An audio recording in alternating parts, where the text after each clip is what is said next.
Welcome to the Google Teacher Tribe podcast, your source for the latest news on Google for education, tips, tricks, and teaching ideas you can use in class tomorrow.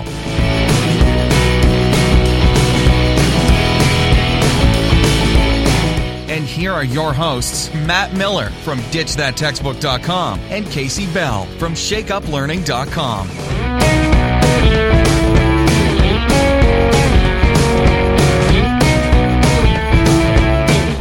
Hey Tribe, and welcome to another episode of the Google Teacher Tribe podcast. And wanted to tell you guys that Kasey and I were chatting about something that I wonder if you have sort of felt or thought about before too. And with Kasey's big news, if you haven't heard, that she's going to be publishing a book sometime soon. Yay, Kasey. Thank you. I am super excited about that. Right. And so we were kind of chatting about that, about the whole book writing process, and started to realize that we both have kind of gone through the same like roller coaster of emotions that have come with writing a book, but also I've noticed have come with, pretty much anything that you want to share with other people, be it, a blog post or an idea that you're trying in your class that you want to try with other people. And it seems like whenever you share stuff, you think that your voice is, or your ideas are something that other people probably have already done, or maybe this isn't good enough to share or something. And it's something that's we're realizing that has kept us down and kept us from pulling the trigger and putting some things out there that could potentially help some people. The reality that we're coming to find is that it's really important to get it out there, even if you still got some reservations and some doubts about it and you're not totally sure of yourself. Am I kind of on the right track there, Kasey? Yes. So I sort of equated this with when I put out my first blog post, which if you've ever read it, it's called A Perfectionist with Paralysis. But I honestly didn't think that my blog had mattered at all. I was only doing it because I was telling other teachers to do it. And I felt like I needed to actually, do what I was saying and practice what I preach, so to speak. But I mean, the whole post is really about my fears and, how I felt like everything had to be at a certain level in order to share it. And that's not true. Things are valuable all along the way. And I have learned that, of course, but that being authentic is much more important than being perfect, which we're never going to be perfect. But, that's something I went through with the blog. It's something I've gone through with the book, and Matt has sort of echoed those same ideas. And it's something I think we even struggled with the podcast. In the beginning, we felt like, it's got to be highly edited and we can't, Chris made sure that our bloopers came out. So thank you for that. You get a little taste of the real Kasey and Matt, and hopefully you get to know us a little bit better than you do in just reading a blog post and hearing our voice. But the bottom line is really, I want other people to learn from this because it is important and very powerful to share your learning in whatever format that is. Even if you share a tweet about how your lesson just went all wrong and you failed flat on your face, but that's okay because you learned something that you're going to apply to the next lesson. And also, how many other teachers can you help keep from making those same mistakes? And sharing the good, the bad, the ugly, all of it. It always kind of makes me come back to this line that I think originated with Steve Jobs. I've heard it told through Seth Godin before, and he says there's this phrase that goes with it. It's just ship it.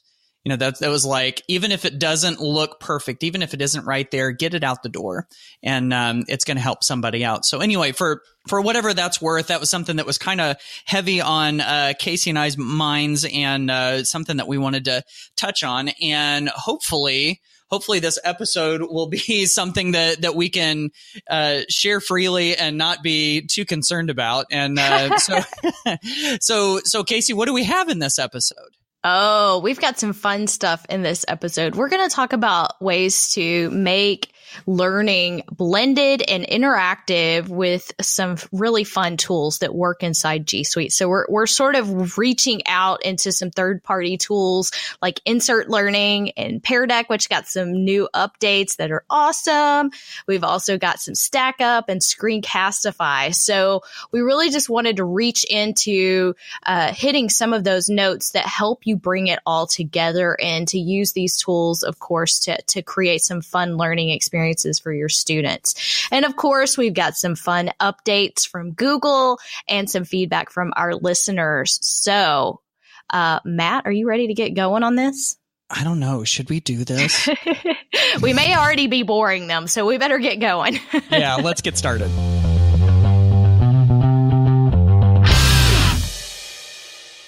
So let's dig into some updates, and we're going to start with a couple of little things that may actually be kind of big things for you, depending on what you do. And one of them has to do with improved accessibility in Sheets, slides, and drawings. So one of the things that's changed in Sheets is that you can now use Braille displays to read and edit text in docs, slides, and drawings, but now you can do Sheets as well. And I've never seen a Braille display.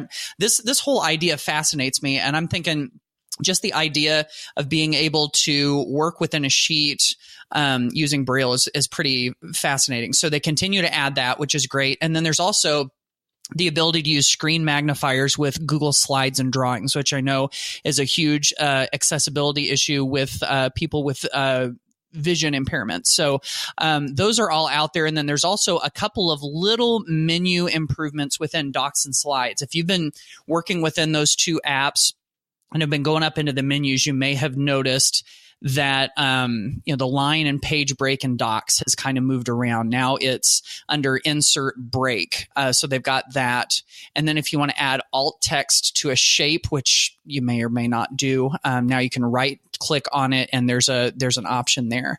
And then you can also change a shape in Slide by actually right clicking on it and change shape, which is kind of nice because before you had to go all the way up into the format menu and change it. So those are some of the little things that are changing that you may or may not have seen. Yeah, we didn't have a lot of big updates to our usual applications, but we got some fun stuff to talk about too. So this was circling the internet, I think, even before the official blog post came out. So if you haven't downloaded the Google Arts and Culture app on your mobile device, you should do that now, even if you want to click pause. And a lot of you, not everybody, it's not completely compatible in every area just yet, but there is something new in there where it will allow you to take your camera and take a selfie and match you with a piece of artwork to find your doppelganger, so to speak, in art. And it's been hilarious because as soon as it came out, everybody was posting their images, showing which piece of art they look like. And some of them are pretty hilarious. And you see the similarities, but you're like, okay. So I'm a little afraid of it. Honestly, it's not working on my phone yet. And I'm okay with that because I'm afraid of what piece of art I'm going to look like. So it may depend on what day you do it too, I guess, in your mood that's showing up through your face. But it's a pretty cool app, and I think Google Arts and Culture ends up making almost every episode of the Google Teacher Tribe. There's just so much fun stuff, and so they just added that. And I was like, that's brilliant, that you can search by a face, and that's really what that means. So that's a really cool update. And then we also have a nice little announcement for education that the Doodle for Google submissions are open. So I'm sure most of you have at least seen the doodles. If you didn't realize, it was a contest for K-12 students, but those images that are drawings made by students that get to make the Google homepage. Now, of course, they don't all make the homepage, but this is a K-12 competition too. This is not just for the itty bitties, and it's not just for the older ones who have extremely, high artistic abilities. Anyone can enter this, and the entries are from January 8th to March 2nd. So there's only 8 weeks to get it in. But there's a lot at stake here. So one national winner will win $30,000 as a college scholarship. Wow. And a $50,000 technology package for their school. So your school can win too. And I can tell you when I've shared just the idea of Doodle for Google across the country, and I end up having people in the audience who are like, my kid made the regional finals. And so there's a whole process to it. And you don't just have to, win it or nothing, but what a great way to tap into creativity in the classroom. Oh yeah. Yeah. That's so cool. I was just saying off air to Kasey that I want to get my own kids to sketch something and send it in too. So I think this will be really cool. And by the way, I did, while you were talking, believe it or not, I downloaded the Google Arts and Culture app and I took a selfie, and I don't think I look like any of these people, but I did take a screenshot, and I will toss one of them into the show notes, and you all can check it out and let me know. Do I get to stare at this one during the whole show? Yeah, just like in the last one yeah, you might. I don't know. We'll have to see. So Sean Faye did request that we both do it, and sorry, Sean, I will join the challenge as soon as it's compatible on my phone, or I borrow somebody else's that allows me to do it. I know, stupid iPhone 10. So, yeah. But it is fun. So I can't wait to see what yours looks like, Matt.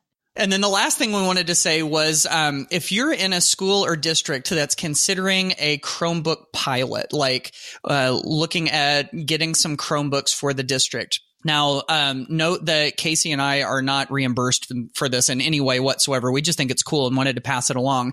That there is, for a limited time, U.S. schools that haven't tried Chromebooks before can get free professional development and deployment services when they buy at least 20 Chromebooks and Chrome education licenses.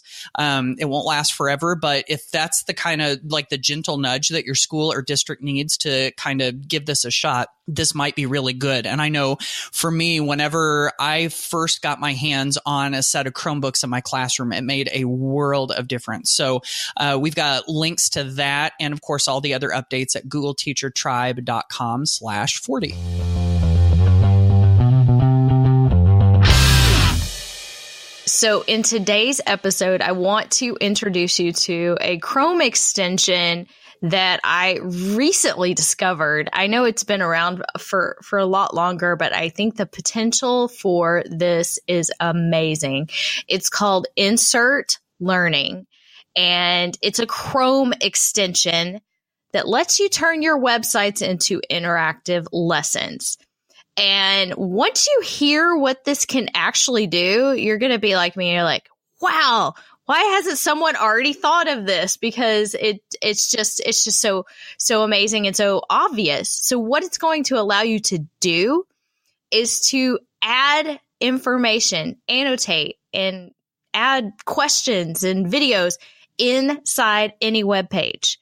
You can just plug it right in, like you're just adding all these things inside the web page, and then you can assign it to students. So this is just really great for blended learning experiences. And, the potential for what this can offer, if I assign an article to my students, oftentimes I might also have a video that's, a great companion to that. And I would have to, okay, my students are going to click here and then go here. Or maybe I've got a hyperdoc, but it's still a process. But to get it all in one place and to have them stop at a certain point in the text and watch that video, even better. Or what if you can stop and ask a question? You can do a check for understanding as they are progressing through whatever type of content is on that website. So I love this, Matt. I think this is just a really fabulous Chrome extension. And I'm going to walk you through the basics here. So, of course, it's a Chrome extension. You got to use Google Chrome. And if you're not, we need to have a whole other discussion. But yeah, we're going to sit down. We're going to have a whole other conversation. No, use Google Chrome, go to the Chrome Web Store and install the extension. Of course, we've got the link in our show notes, googleteachertribe.com/40. Go install the extension. And so once you set up your account and you enable this extension, you'll be able to open up a web page and click on that extension. And then you get this amazing little toolbar that pops up over on the left-hand side. And so the toolbar, of course, is where all the tools are. Go figure, right? This is where you can highlight the text on the page. So you can highlight certain points you want kids to get. You can add sticky notes. You can put those right there on the web page. You can insert free response questions or multiple choice questions on the page. You can insert a discussion topic, and you can even insert and embed videos in there right in the web page. So I'm looking at this right now just on my website that I have open, and not doing it inside the Google Doc, but it works inside a Google Doc. So if you've ever wanted to insert a video inside a Google Doc, this will work. However, what it does is it prompts you to publish to the web. So it turns it into a publish to the web Google Doc and does that. But hey, everybody's been begging for videos inside Google Docs forever. So it's pretty awesome. Now, if you take a look at the potential of what this can offer, the website itself has this little tour and this little demo that it walks you through to show you how to use it. And I included a little screenshot there of what it actually looks like in the show notes. So you can kind of see, and it tells you that you can insert instructional content on any web page, and it will show you and sort of prompt you so that you walk through all of the little tools and learn how to use it right there. So the other piece is that this is extremely googly, y'all. It is something that we can use with Chromebooks. You can sign in with your Google account and you can share to Google Classroom directly. Okay. It's also something that, again, you can add those, insert those YouTube videos. You can use it on published Google Docs. And guess what? I have a coupon for those of you who are interested. So it is freemium, so to speak. So there are pieces that are free. I believe you get 5 lessons for free. So go check it out. You'll be sold just like I am. I don't typically like to promote products that are not free unless I just absolutely love them. So check them out. And I have a coupon so you can get a full month of premium and try all of the features inside my new ebook, The 18 Challenges for Teachers in 2018. So go try Insert Learning and let me know what you think. Yeah. Oh, and this is one that I've been familiar with for a little while too. And, my mind just starts to spin at what you can do with this, just finding an article online and having a discussion inside of it, or, creating your own web page and then having kids walk through it and answer questions and interact with the things that you've got on it. There's just really a lot that you can do with this one. And it fits so well into our topic for today about blended interactive learning. And so, this is definitely a good one to check out. So one that I wanted to touch on that'll let you kind of do that blended learning approach, so to speak, is one called StackUp. And this one, StackUp relates a little bit more to reading online. And since we've got all of these articles out there on the web that students can be reading on a variety of different topics, there's not really been a great way to kind of like keep track of what kids are reading until StackUp came along. StackUp calls itself the Fitbit of the internet, which I think is such a cool description. Isn't that awesome? Yeah, that's great. Yeah. And so basically what StackUp is a Chrome extension. And so you install the Chrome extension into your Chrome browser and you turn it on. And while it's on, it keeps track of the kinds of websites that you're on based on category. And it keeps track of how long you are actively engaged in those. So if you pull up a website and you leave it sit for, X number of minutes, it doesn't actually track that. But while you're actively reading, actively working on that page, it keeps track. And it keeps statistics of what you're reading, and how long you've been there. So it'll tell you that you've, logged so many hours in the, aerospace category or in science or in technology or whatever. And so there's a couple of things that I really like about this. Number one is that this, adds to the whole blended learning model by actually kind of like incentivizing kids to do some of their reading online also. Because there's so much out there that kids can see, and once you start to gather those statistics, there's some fun things you can do with them. Like I know in StackUp, you can set up these things called challenges where you have your entire class or your entire school or whatever, take this challenge, and you're trying to figure out who can read the most in a certain category. Like if you're studying, if you're studying a particular topic and there are articles that they could go read on that topic, who can accumulate the most time? But the other thing I love about this is that it'll also figure out what your top categories are, and it'll suggest new resources that kids can read based on those categories. So if a kid is really into robotics and it sees that one of the categories they're reading a lot about is robotics, it'll say, since you've read this and this and this, you might be interested in reading this too.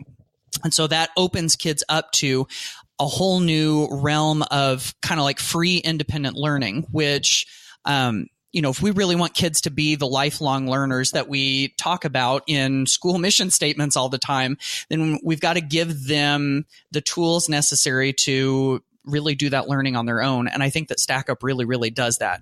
It's a Chrome extension. It's all totally free. You just install it. It can actually be pushed out to everybody in your entire school if you want it to. So stackup.net is where you can go check that out. I love StackUp. And as a former reading teacher, I really like the advantages that that's going to give students, because a lot of times we don't necessarily recognize the informal reading that happens along the way. And, so much of the tracking that we used to do in my class was all about the books that they were reading in class, the novels, the assigned novels, the library books, those sorts of things. And of course, now in our more digital environment, giving them credit and helping them see what categories, they're reading from, and helping them maybe become more diverse in the types of genres that they're reading to, I think. So I think there's a lot of advantages to using this. And I'm glad you decided to share StackUp. So I'm going to move on to another favorite of mine, and it is Pear Deck. Yay. So I know there's a lot of fans of Pear Deck out there, but they just pushed out an update, and it's even better. So the Pear Deck is a standalone application, but they were one of the first ones to jump on the Google Slides add-on bandwagon. And let me tell you, it's probably the best one for education right now. So if you're looking for it, I would go get the Pear Deck add-on from the add-on store inside Slides and check it out. So the things that are new is this new sidebar that you see, and we've got some screenshots in our show notes that you can see what it looks like. But now the sidebar is easier to use. You can see sort of a little bit of a preview of what you're working with, and they've got all these amazing templates that you can pull from. And what's great is they really have had a teacher input into this, because they're divided into 3 categories: what you would use at the beginning of class, the middle of class, and at the end of the class. So there are things like bell ringers, checks for understanding, exit tickets, all of those types of things. But what I love about Pear Deck is it really makes the learning interactive for students. So once you create whatever it is that you're creating, so if you have different question types that you can use, by the way, I think there are 5 different question types in Pear Deck. And there's one that's called a draggable, so you can move things around on the screen. So if you've been looking for something, because a lot of people ask that question, like, is there a way to help students do this in Google Forms or wherever? I'm like, no, but you might want to try Pear Deck. So because it is an assessment tool, they can also draw, whether they're on a mobile device, drawing with their finger or drawing with their mouse. Text response answers, numbers, and multiple choice. So there's all different types of questions that you can ask. And then when you present, which you have to present with Pear Deck instead of using the regular present button inside Slides, and it actually opens a new window to launch it in Pear Deck. And it's so easy to use. It tells you exactly what to do, gives the kids a code to enter. And then you can give them, whatever the content is that you're learning, and then stop to do these checks for understanding and have them assess. It might be something as simple as a thumbs up and thumbs down, or you might be having them, label something on a map. or label the parts of an atom or whatever the content happens to be. And they can draw, they can fill in the blank, they can do all kinds of things. And it launches in a very interactive way. And as the teacher, you can, if you choose, to also present what the responses look like. So you can pull those up as you're going. You can also easily switch gears and add a question on the fly, even as you're presenting. So I love that because I never make up my mind ahead of time exactly. Right. So I like to think on the fly. And of course, you can assign these things inside of Google Classroom. So there's just, here we go again, Google Slides, this amazing tool, this Swiss Army knife that I've decided is the name again, right? But being able to bring these in. So if you want to check it out, go look at the show notes, and we've got some screenshots so you can see what it looks like, but it's so easy to use, and it's very easy to go install the add-on and just give it a try. It is another freemium application, but there's a lot you get for free.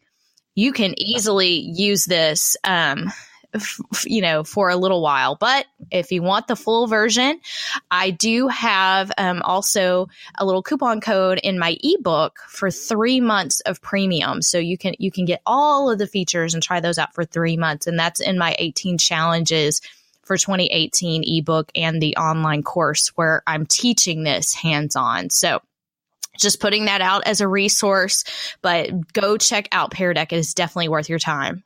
Yeah. Pear Deck is awesome. In fact, I was just getting ready to do a presentation with teachers, and I'm going to be interacting with them through Pear Deck and giving them an opportunity to interact. And I mean, it really does, open up the channels of communication in a different way with the classroom. And you can do it visually and, through text. And I mean, it can even just be a real quick thumbs up, thumbs down check for understanding. So yeah, this is a no-brainer, I think. I'm getting pretty excited about Pear Deck these days. And like Kasey said, there's a lot that you can do with the free version. So in fact, that's all that I've ever used to this point, and I'm super thrilled with it. So that's Pear Deck. The next one that I wanted to talk about, and the last one we've got in this group, is one that has been around for a little while, one that I've talked about several times, but I'm always coming up with and seeing new ways to use it. And that is Screencastify. Now, if you've heard of Screencastify and have used it before, don't be like, oh, I know about this one, I'm just going to skip on past this, because there are really, really cool, innovative ways to use it. So if you're not familiar with Screencastify, this basically is a tool that lets you record your screen or record with your webcam or both. And it'll create this recording. It can also record with your microphone too. And then once it's done, this is all done through a Chrome extension, of course. In fact, the Screencastify app, the website, says that it's a free one-click install. So if you just click the little button, it'll put the Chrome extension in there. And so basically, you create your recording, and then once it's done, it will save that recording directly to your Google Drive or YouTube. And being able to save it to Google Drive is huge. And it's huge because once that recording is done and a student saves it into Google Drive, once something's in Google Drive, how they can turn it in to the teacher, right? Through Google Classroom. See, I've come to believe that with Screencastify, that students can create a screen recording and turn it in just as easily as if they were turning in a document. So once that's done, they can turn it in through Google Classroom. And a lot of times people think of doing screen recordings as, I'm going to put some slides up on the screen and I'm going to flip through the slides and I'm going to talk over them. And that's fine. That's still a viable option. Sometimes people think of it as, I'm going to use it to do some sort of online tutorial where I show somebody how to use a website. And that's fine also. But we can't limit it to just that, because there's a lot more that we can do with it. One of my favorite examples that I've seen recently is having teachers look at student work and give them verbal feedback and visual feedback by doing a screencast video. So what they do is they bring up like a document that a student has turned in and they start screencastify. So this is the teacher recording, and they have the document on the screen and they're recording with their voice. And so as they go through and they mark corrections or they mark notes, they can actually talk and show the student. And so if you're like me and you think that one of the most powerful ways to give kids feedback is one-on-one, like eyeball to eyeball, knee to knee, shoulder to shoulder, don't try to make a mental picture of that. It doesn't make any sense. I just realized, but you get the idea. Like if you can it's like in our book, Ditch That Homework, that Alice Keeler and I wrote together. One of my favorite things that she wrote in that book was, one of the best things I can do is sit next to a kid and work with them. And this basically gives you the digital version of sitting next to a kid.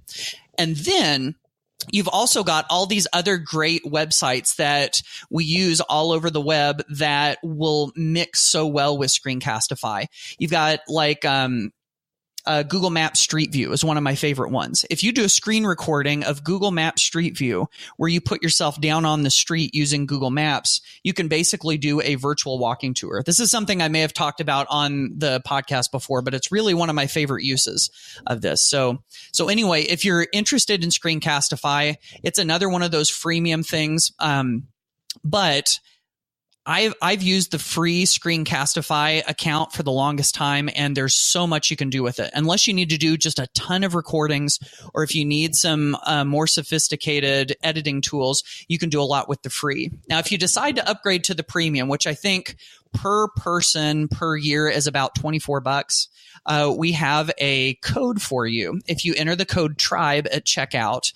Now, if you use this code, Kasey and I aren't getting compensated or anything. We just, I actually just emailed James Francis at Screencastify and said, hey, do you have anything we can give people? And so he very graciously gave us this code. So if you want to do a premium Screencastify, you can get 25% off by using the code TRIBE at checkout. So Screencastify, one of those things that I could go on and on and on about, and I kind of did. Oh, yeah. It's hard to stop when you like something. So, yeah, Screencastify, I think, is just a really fantastic solution because there are so many screencasting tools out there. And when it comes to finding an easy one to use for the classroom that syncs with Google Drive, this one's pretty tough to compete with. Right. I think what it offers and how easy it is to use is pretty hard to beat. So it's the number one, the extension for screencasting that I recommend for teachers. But so it's easy for teachers, it's easy for students, and the applications are endless. So kudos for sharing that one, Matt. And I do just want to go ahead and mention, even though we happen to have all these little coupons going today, we're not sponsored by any of these companies. Neither one of us are making any money. We don't want you to think that that's what this episode was about. These are just applications that we happen to love. And and these companies have reached out and shared some goodies with us. So we just want to give it to you and share it with the tribe. So we hope that you have picked up some new tricks for blending the learning in your classroom, and that you'll see how some of these applications can tie so nicely into G Suite and give you some advantages in the classroom. Yeah. And if there are any other tools that you use that work well with G Suite, we would love to hear about those. Head on over to the GT Tribe hashtag on Twitter, or you can go to googleteachertribe.com and leave us some feedback, and we will pass it along. The Google Teacher Tribe podcast is a proud member of the Education Podcast Network. The Education Podcast Network. Podcasts for educators, podcasts by educators. For more great education podcasts, go to edupodcastnetwork.com.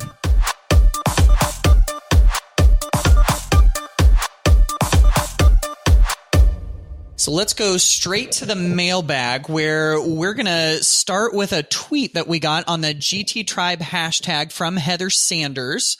And Heather listened to our episode on using Google Hangouts in the classroom, and she said, hey, have you heard about exploring by the seat? And Kasey and I went right over to the site. I think this is something that I may have seen just a little bit before, but looking through it, this is really pretty cool. They schedule all of these Google Hangouts broadcasts a whole bunch of them every month. And a lot of times they have a theme and you can join right in with them. And so I was kind of looking down through this, and since this is going to be, since we're releasing this episode in January, then in February, their featured sort of topic, I guess, is celebrating women in science, exploration, adventure, and conservation. And so looking at that, they've got some pretty cool people lined up. They've got a National Geographic explorer, wildlife biologist, and all of these people that you can hear from. So if you've never heard of this, power. Right, exactly. So that's definitely something worth checking out, I think. Awesome. Thanks for sharing that, Heather. Always looking for ways to sort of flatten the walls of our classroom. So that's a really cool one. We also have a very sweet speak pipe from Lisa Guardino in California. And Lisa not only has some love for the tribe, but she has a really cool extreme weather, choose your own adventure lesson. So take it away, Lisa. Hi, this is Lisa Guardino. I teach middle school English and I support K teachers with technology integration in Northern California. And I love the podcast. I love it. I have listened every Monday since it started. Thank you so much for all of your encouragement and your help this year. What I've appreciated most is the fact that the ideas are grounded in solid pedagogy. I especially appreciated episode 29, Deep Thinking in G Suite. Your voices ring as I help my colleagues plan lessons and I plan for my own English class. I consider what students get to choose and what they're creating. This all reminds me of what Daniel Pink talks about in regards to human motivation. In order to get students motivated, they have to have autonomy, some choice, mastery, a real avenue to achievement, and purpose, a true understanding of why they're doing this. Recently, I helped with an extreme weather choose your own adventure. Definitely tribe inspired. The activity empowered students to navigate through a task autonomously and create a weather broadcast for the rapid response news crew. These news broadcasts recorded with Vocaroo are available to all third graders in the district, offering a new way for very young students to add to a collective body of knowledge for their grade level. Thank you so much. Wow. Thank you, Lisa, so much for your kind words. We are really happy that the Google Teacher Tribe has been so useful for you. But your lesson sounds awesome. In fact, I'll do what I always do. I want to see it. Send me links. I want to see these kids doing these weather reports and see exactly how this turned out. So if you have permission, please share that with us somewhere. Tweet us or send us a message and let us know. But what a great share and what a great idea. And I imagine many other teachers would love to learn how you did it. So thanks for sharing that, Lisa.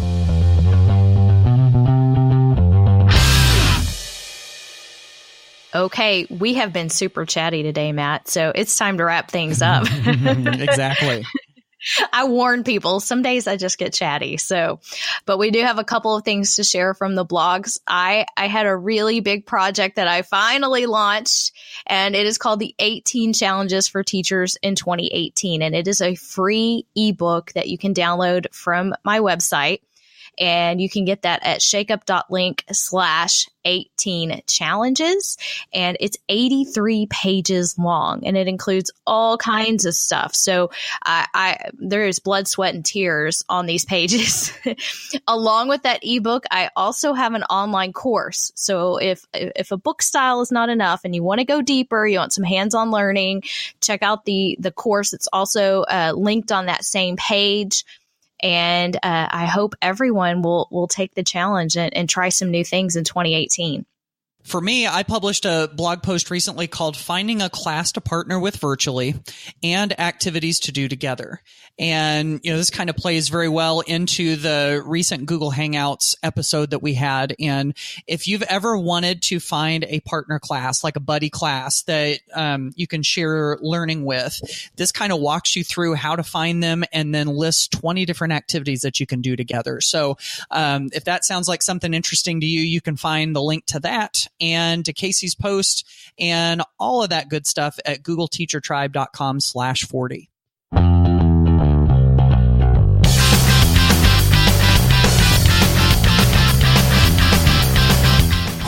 That was one full episode, Kasey, and I know we got lots of cool tools and ideas for doing blended and interactive learning in G Suite. So hopefully, Tribe, if you're listening to this and you've come away with some good ideas and some stuff that you can start implementing in your classroom right away. Yes, thank you so much for listening and for supporting the Tribe. And if you are so inclined, please leave us a review. That helps other educators find the Google Teacher Tribe. So we appreciate all of your kind words and your support in being a part of the Tribe. So we hope this episode will take you further in the year. So thanks for listening. We will see you on the next episode. Bye, y'all.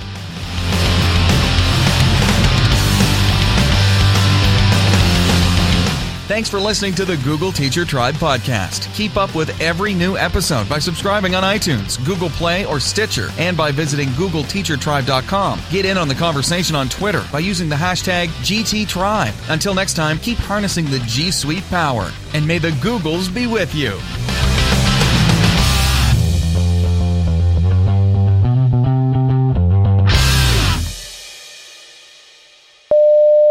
Hey, Tribe. Well, I don't know if you've heard the big news or not with my fellow co-host, but she is going to be... I need to do this again.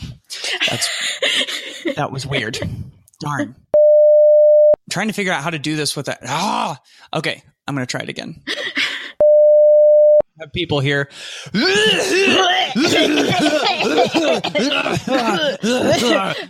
Click here.